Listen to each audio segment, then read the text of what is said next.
Welcome back to our channel. আজ চলেছি আমরা বড়োর মেলা দেখতে। মনে আছে গত বছরও গিয়েছিলাম আর তোমাদেরকে সাথে করে নিয়ে গেছিলাম, আর এবছরও যাচ্ছি। আর দেখো যাওয়ার পথে কাদের সাথে দেখা হলো, কি সুন্দর তারা রাস্তার ধারে পা মিলে বসে আছে, মানে গাছের উপরেই ছিল। তবে বাচ্চা বাটির উৎসাহ তো শেষ নেই, তাদেরকে দেখে তারা আরো বেশি হল্লা করে উঠলো। আর এই সেই বিখ্যাত টানেল যার নিচে দিয়ে আমরা এখন যাব। আর বাচ্চা বাটির মজাটা একবার দেখো।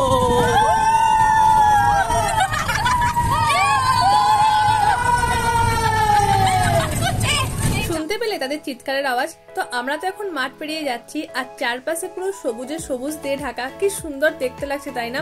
এত ভালো লাগছিল যেতে।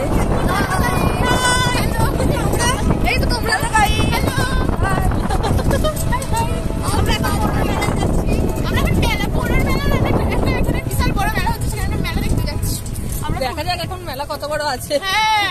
মজা হুল্লোড় করতে করতে আমরা তো মন্দির এসেই গেছি। এটা হলো মন্দিরের পিছন দিক, এই দিক দিয়ে আমরা উঠবো। আর এই হলো বলরাম মন্দির। পুরীতে আছে জগন্নাথ মন্দির, তা তো তোমরা সবাই জানো। আর আমাদের পাশের গ্রামে আছে বলরাম মন্দির, যেখানে প্রতি বছর সরস্বতী পূজার পর থেকে মেলা বসে। তো আমরা এই দুদিন আগেই গিয়েছিলাম, এবারে আমরা পুরো একদম ওঠার মুখে গিয়েছিলাম। প্রথম দিকে এবারে আমরা যাইনি, আমরা এবারে শেষের দিকে গিয়েছিলাম পুরো একদম ওঠার মুখে। আর এই হলো বলরাম মন্দির। কি সুন্দর মন্দির দেখতে তাই না? আগের বছর তোমাদেরকে দেখিয়েছিলাম আর এরকমই ছিল।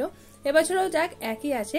আর আমি মূর্তির কোনো ফটো তুলিনি, আমি সামনে সেরকম ভাবে ক্যামেরা নিয়েও যাইনি, কারণ বলাই থাকে যে মূর্তির ফটো তুলবেন না, সেই জন্য আমিও আর তুলিনি। আর এই দেখো যে কত মেলা বসেছে। মেলাতে তো অনেক কিছু জিনিস আসবে। এই মেলাগুলো সবার কি মন্দির চত্বরে, মানে ওই দেউলের উপর বসেছে। বাবা জ্যাঠার মুখে গল্প শুনেছি যে আগে নাকি অনেক মেলা বসতো, তবু তো এখন অনেকটাই মেলা কমে এসছে। আর দেখো লোকজনের সেরকম কিন্তু ভিড়ও নেই।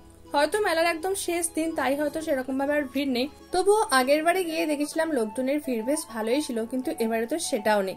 তবে দোকানপাট বেশ মোটামুটি ভালোই রয়েছে। হার কানের দোকান থাকবে না মেলাতে, সে কি আর হতে পারে? সে তো সব জায়গাতেই থাকে। চুড়ি, হার কানের সাথে ধরো খেলনা, স্টিলের নানান রকমের জিনিস। এ তো মেলার একদম অঙ্গ, মানে প্রধান অঙ্গ বলা চলে। তাই সেই সব মেলা তো অনেক বসেছিল। চারপাশটা ঘুরে ঘুরে দেখছিলাম, আবার সাথে যেহেতু বাচ্চা বাটি ছিল তাই মজার তো শেষও ছিল না। ছোট্ট করে হলেও আমাদের বেশ একটা সুন্দর আউটিং হয়ে গেল। আমরা তো খুব মজা করে কাটালাম বিকেলটা। আর দেখো কত চুড়ি নিয়ে বসেছে, এখানে তো কত চুড়ির দোকান। মেলাতে আবার চুড়ি থাকবে না সে কি হতে পারে? আর এই হলো সামনের গেট, মানে এই দিক দিয়েই ওঠার কথা, কিন্তু আমরা এসেছিলাম পিছন দিক দিয়ে। এরও দুপাশে অনেক আর কি দোকান বসেছে, মানে সিঁড়ির পুরো দুপাশে একদম ব্যাগের দোকান। দেখো এই ফুলের কি সুন্দর দোকানগুলো, এই আর্টিফিশিয়াল ফুলগুলো দেখতে কি সুন্দর লাগে তাই না? অর্ক তাই হাতে একটা তুলে নিয়েছে, ওরও খুব পছন্দ হয়েছে এটা। তো আমরাও বেশ দেখছিলাম, খুব সুন্দর ছিল। আর দেখো সামনের সিঁড়িগুলো কত চওড়া চওড়া। আমি তো একটা সিঁড়িতে দুবার পা দিয়ে নামি, নয়তো একটা থেকে একটাতে যেতেই পারি না। আর তারপর এখানে একজন কাকু নিয়ে বসেছিল তার হাতে তৈরি করা জিনিস। এটা হচ্ছে পোড়ামাটির কাজের তৈরি করা বাঁদর, মানে পোড়ামাটির আর কি বাঁদর। কি সুন্দর দেখতে দেখলে। আর দেখো নিচেও বসেছে জিলাপির নানা দোকান। তো এখন চলো তাহলে নিচে যাওয়া যাক, আর কি দোকান আছে বা আর কি কি আছে সেটাও না হয় একবার দেখা যাবে। উপরটা তো ভালো করেই ঘোরা হয়ে গেল, মন্দির চত্বর মেলা সবই তো ভালো করে ঘুরলাম।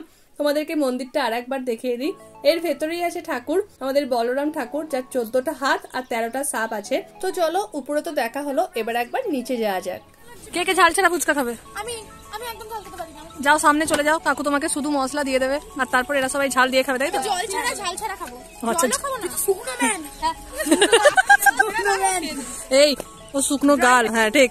ড্রাই গাল, এই ড্রাই গাল। মেলাতে আসা আর ফুচকা হবে না, কি আর হতে? আমরা আসবো মানে ফুচকা খাবো, সেই হ্যাঁ সেই আমরা আসবো মানে ফুচকা খাবোই খাবো। কিছু খাই আর নাই খাই, এটাকে কোনো মতেই মিস করা যাবে না। এর লাইনে একবার দাঁড়িয়ে সবাই মিলে পাতা হাতে খাওয়ার যে মজা, এটা বোধহয় আর কিছুতে নেই তাই না? তো তারপর চলে গেছিলাম একটা হাড়ের দোকানে, সেখান থেকে নিয়ে এসেছিলাম হাড়। মেলা এসেছি আর কিছু কিনবো না হতে পারে? আর অর্কর দেখো যত সাপগুলো বেছে বেছে বার করছে, কোথায় লাউডগা সাপ, কোথায় কোবরা সাপ, এই সব কিছু। আর তারপর গিয়েছিলাম আর একটা চুড়ির দোকানে, যেটা নিচে বসেছিল, সেখান থেকেও নিয়ে নিয়েছিলাম চুড়ি। আর এই হলো সামনের দিক, যে দিক দিয়ে আর কি উঠতে হয়।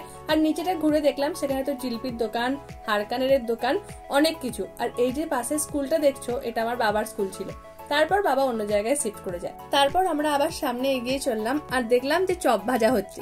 সেটাকে আর কি করে মিস করি বলো, তাই বাড়ির জন্য চপ নিয়ে নিলাম। এই গরম গরম চপ ভাজার যে সেন্ট, আহা কি দারুণ তাই না?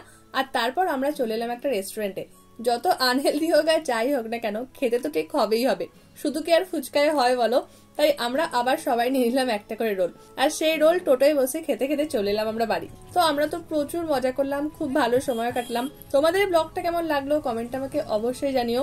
ভালো লাগলে একটা লাইক অবশ্যই করো, আর প্লিজ চ্যানেলটা সাবস্ক্রাইব করে পাশে থেকো। আর এখন দেখো বাচ্চা পাঠির মজা। হ্যাঁ, এমন হইতে যাবো এই পাশে।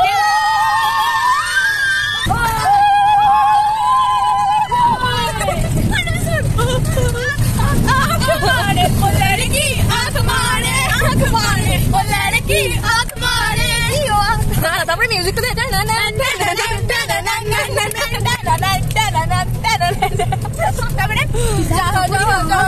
पीछे पीछे आए गली गली के आशिकी तो मेरा होना चाहिए।